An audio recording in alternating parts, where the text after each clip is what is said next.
Hello and welcome to my shot-by-shot breakdown of our first look at Loki Season 2. And if you're looking for enthusiasm for this show, you've come to the right place. A lot of turn to form, but even better. You know, that's what you want your sequel to do. You want to give people what they loved, but plus it. So that's great. Also, the budget. Oh, it's all on screen. We really wondered where all that money went with Secret Invasion. But here, it's gone into the mise-en-scène. And they even have some visual effects. Oh, it's exciting stuff. Then, not only is Loki comics accurate, but I would wager it's even better than the comics. I have bought every Loki solo title over the past few years, and they keep coming out with new ones because they all fail. They're like, all right, let's try with this creative team. And I'm like, not good. But this is amazing. This to me is pure uncut Loki. Put it in my veins. And then I love a good anti-hero. Yeah, some of you might know the Sorting Hat put me into House Slytherin. And our color is green, just like Loki's color. And so, you know, I really vibe with the guy. I love his mischief. I love that he's a free agent. I just think he's fantastic. So that's another reason that this appeals to me so much. All right, so we have a lot to go over. And I think that, you know, we were all wondering how much Jonathan Majors would be in this trailer considering the legal issues that he's having. Now, of course, he has not been found guilty yet, although the rumor is that the New York State District Attorney has built a pretty substantial and significant case against him. But let's see. Although with other people, even though they have not been found guilty in court or their legal problems have gone away, it hasn't worked for them. So I don't really know if Jonathan Majors can come back. Fox Films and Matthew McFadden from Succession, Tom, he will be playing a TVA agent. And Owen Wilson is rumored to show up as well. I hope they go to the TVA offices just because I love it there. Growing up in New York City, I love offices and I love office complexes. And so I just like hanging out there. I love a good cafeteria or here an automat. So this is all just very great for me. This show is like made for me. So that's one of the reasons I like it so much. All right, here we go. And of course, as always, share your own thoughts down below. Look at the set. Oh, I'm glad that they built some new spaces in the TVA. And then, of course, don't forget, well, we'll see what happens, but we ended Loki Season 1 in a different timeline. So that was a variation on the TVA that we'd gotten to know in the first show. So maybe their offices just look different. The library area looked the same with, of course, a very different statue. But yeah, so this is, they're clearly in the basement, but they still, I like this part, by the way, too. I mean, this is so great. This looks like backstage, like at a stadium. I don't know if you watch Winning Time about the starting of the remaking of the Lakers. Starts Season 2 this month in August. I love that show. But this is gorgeous. I mean, talk about taking a space, which is clearly a real space, but designing it and adding a lot of production design to make it seem like the set that you want it to be. I mean, maybe the whole thing is a set from scratch, but it's stunning. I feel so like a real place. I feel like I'm on the line for a ride. Oh, here it comes. Pre-show excitement. So they're like, hey QB. And I love the way he comes down. Isn't that great? I would love it if his lab was multi-levels. Although maybe he's working on something. That's what's going on there. All right, so Ke Kwan is the kind of guy who would know everything in the space, like what he does with it. And this does, of course, also look very much like Everything Everywhere All at Once, the movie that put Ke Kwan back on the map. Oh, but look at that! I love the visual effect of what we find out is called time slipping. Oh, it's so great. It looks painful. It looks like something really significant is happening and like that needs to be fixed. And it's not only the visual effects that are selling it, but Tom Hiddleston's performance, the way he just seems so strained. And it's just perfect for this show. Oh, I just absolutely adore it. It has slight horror vibes to it, very quirky. I love it. It's so nice to see something making the right choices. Look at the way he almost like dances off camera. It reminds me of when Calvin and Hobbes used to dance. I always love that. I was like, everyone should dance like that. Oh, that's great. And I like that Ke Kwan is just like, oh, that's interesting. And so Wilson's like, that's what we need help with. And Ke Kwan is like, oh, that's called time slipping. I know, he knows what it is. He's seen it before. And he's like, can you fix it? And he goes, no. That's great. Ke Kwan looks phenomenal here. Oh, looks so good. Note the green in his uniform. Now that's very interesting. The TVA colors are orange and black, orange and like brown, as you know. I have a TVA jacket, one of my prized possessions. Thank you, Disney, for sending that to press. And I believe it's available for anyone to purchase now. But Loki's color is green, as we were just discussing. Now, he's called QB, but he's actually Ouroboros. That's the rumor that he's been playing. I've heard that as well. And Ouroboros is not only sometimes showed up in Marvel to some degree, but not really. But what's more interesting is that in Norse mythology, he is a serpent, but he's also the son of Loki. So I wonder if through all the variant and time shenanigans, this is Loki's son or somehow related to him. Oh, wouldn't that be great? They do have similar hair. Oh, I love it. This would be great. I also like KY Kwan's glasses. I have glasses like that. Looks good. So yeah, and by the way, what a huge missed opportunity not to bring Short Round back for Indiana Jones. I mean, Indiana Jones was already way into production by the time Everything Everywhere All at Once became a big deal. But I mean, I'd be like, well, let's do one more with Short Round, because how can you not? I mean, I need to see it. All right. So he's like, time slipping can't happen in the TVA. And I love that Owen Wilson says, yeah, but we just saw it happen. That reminds me of what it's like dealing with bureaucracy. I love it. I love this stuff. All right, so see it says repairs and I think advancements or something. Oh, that's funny. So like repairs, he'll fix things, but he'll also plus it for you. And again, this role has been described as the Q, James Bond's Q of the TVA. That looks great. But obviously a lot less slick, which I think is very charming and personable. Oh, it's fantastic. All right, so, that's the colors of the TVA. Look, we get more amazing time slipping. Oh, it's so great. And then look at this brilliant juxtaposition. So he finally slips out and he's in front of, these are called, I had to look up what this was, what the actual term for it was. This is a windsock dancer. And this being in a parking lot with that and having that juxtaposition, it reminds me of Barry. I'm like, let's get Bill Hader in here. He would fit with this show perfectly. And then here, is he like in the 80s maybe? Is he jumping around in time? Or the 70s? Because we've seen Sylvie working at a McDonald's from that time period. So maybe that's what happens. Oh, I love it. McDonald's date. All right, so he seems like he's getting real tired of that boy. He jumps again. But look at this. That's him. That's him in the background, and that's him in the front, looking in some kind of manual. He's like, and he's by himself, this Loki. So it's like, whoa, can he fix it alone? But look, it gets even more interesting. So he looks back, he's like, who was there? But look at the timeline. This is very important. So there's a whole bunch of spaghetti threads, right? Just a whole bunch of them being forced into some kind of device or event, and then streamlined when they come out the other side. And this is something that's mirrored elsewhere in the trailer. So very important, and a little bit of clue as to what's going on, sorting out the timelines. In fact, I heard that's what the villain is trying to do. You know, after Sylvie killed Kang, or he who remains, that version of Kang, she broke out the multiverse. Or got it out of control and created a whole lot of new timelines. And I wonder what she's dealing with here. She seems to be, I wonder where that is. I don't think that's the break room at McDonald's.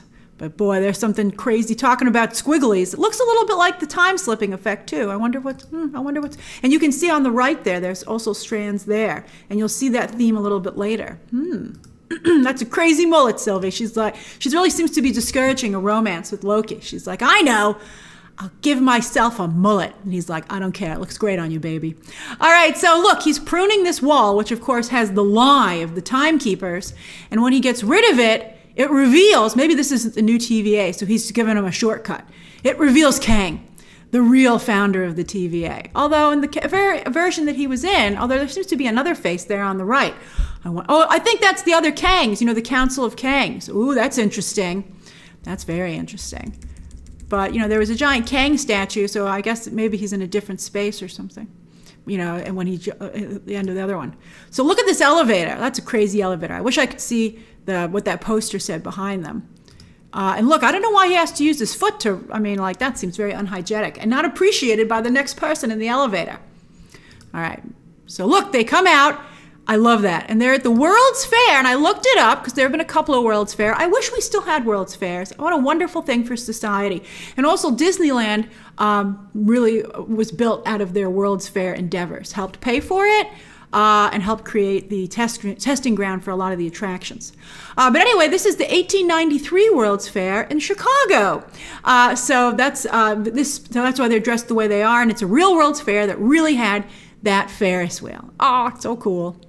And they've gotten snacks. Oh, 1893 snacks. Popcorn. It's a timeless staple. No matter where Loki goes, he knows he can always find a delicious cone of popcorn. So I like that Mobius is describing the difference in their approaches. So he says, "You're a man of action."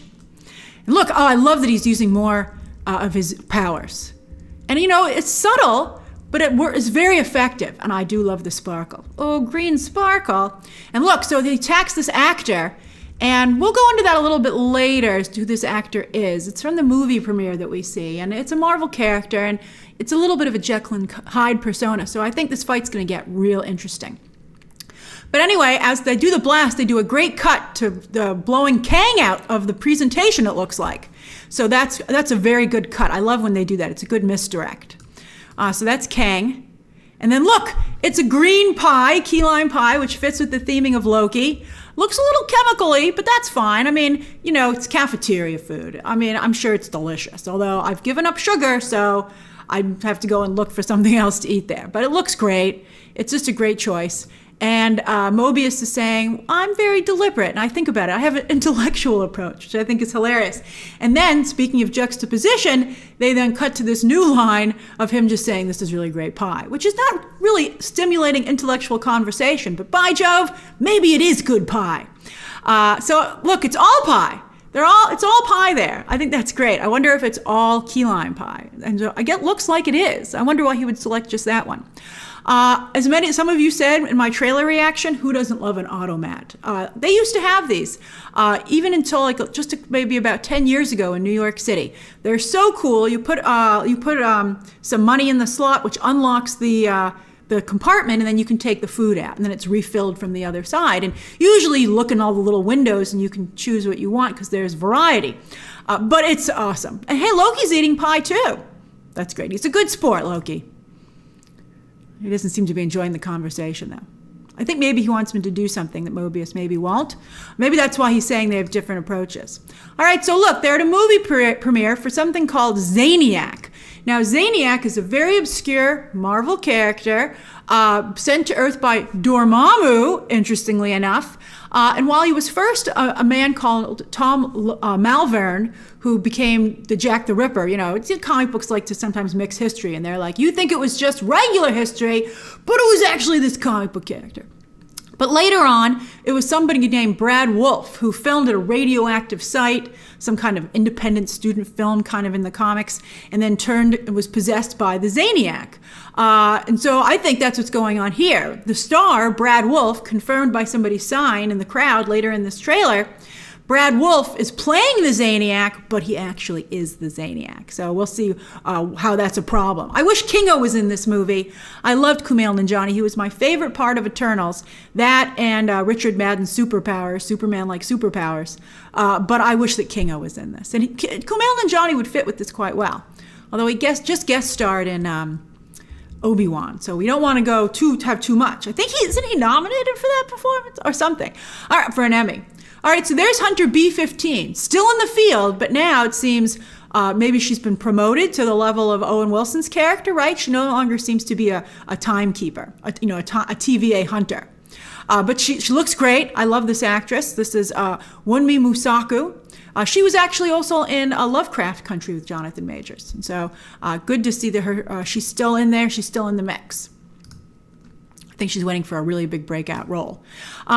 Maybe it'll be this season. So there's Sylvie working at McDonald's, of classic vintage McDonald's. She seems to be doing quite well there. She's got a lot of stars on her name tag. That's phenomenal. I love that they did this. And if they want to promote this, kind of like Barbie, maybe they can do pop-up vintage McDonald's. I think who wouldn't like that? And McDonald's could participate. You could get real McDonald's food. All right. So there she is in action. She's got a very Loki-type blade. So we'll see what's going on here. You can see there's Mobius in the background. The team's back together again. So there they are. They're fighting the actor there. Fighting him again. See, he can take quite a bit. So there's clearly something otherworldly about him. Now there is He Who Remains' abode, and it's not looking so good. You know, I mean, it's really fallen into disrepair quickly after Sylvie killed him off. And you can see, look at the multiverse behind there. I mean, it's just all over the place. All right, now I love this bit where he's like, is that a crack in my spacesuit? And he puts duct tape on it. But I gotta tell you, they really use duct tape to fix a lot of stuff like that, even in real life scientific situations. Duct tape is a miraculous thing. Everyone should have a roll of duct tape. That reminds me, I should go get one. I used to have one, but I don't right now. So he's going out, it looks, to fix the timeline. That looks like the device that's putting all the timelines into one and controlling them. So I think it's a big no-no. So that's interesting that you see it on the screen earlier and you see it literally in person here. I wonder if there's someone down there that looks like there's some kind of device down there. That is really cool. That is quite the exhaust pipe on the back of that suit. Whoa, this looks like a cool scene.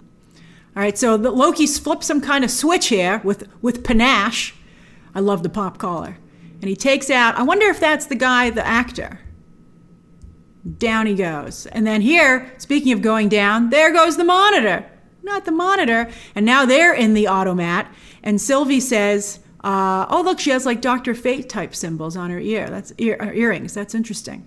But she says, we're playing God. I mean, I guess because, you know, she's always been very sensitive about pruning because, of course, they tried to prune her. And this looks like the TVA. Again, you can see all the clocks on the walls like you've seen before. This looks like looks like a classroom or a lab. And Loki says, we are gods. They are literally gods, both of them. They're both Loki variants. But you'll see that Loki is not so sure himself, just very later in this very trailer. So look at this use of his powers. He creates two shadows, and he's just controlling it with his glowy eyes. Ah, that's great. So Loki. And they restrain Brad Wolf. What is that, like a super pruner? So there's Ravonna Renslayer. We just saw her disappear at the end of season 1, but she's up to something. Her path is obviously colliding with Kang, and of course they're a couple. They're a tumultuous couple, but they're a couple in the comics, so we always knew that they were on a collision course. So I wonder what that device does. It's obviously not a good reading. So the timeline is running out. And he says, how do we know who to kill and who to save? There's Hunter B-15, by the way, in another getup. Very interesting. Wonder what she's doing there. There also, we saw him. Remember, that's the guy who didn't know what a fish was. And so there it says, marry me, Brad Wolf. So that's who that actor is. It's confirmed. They're on that sign. And there's Ravonna. She too is at the World's Fair to see Kang speak.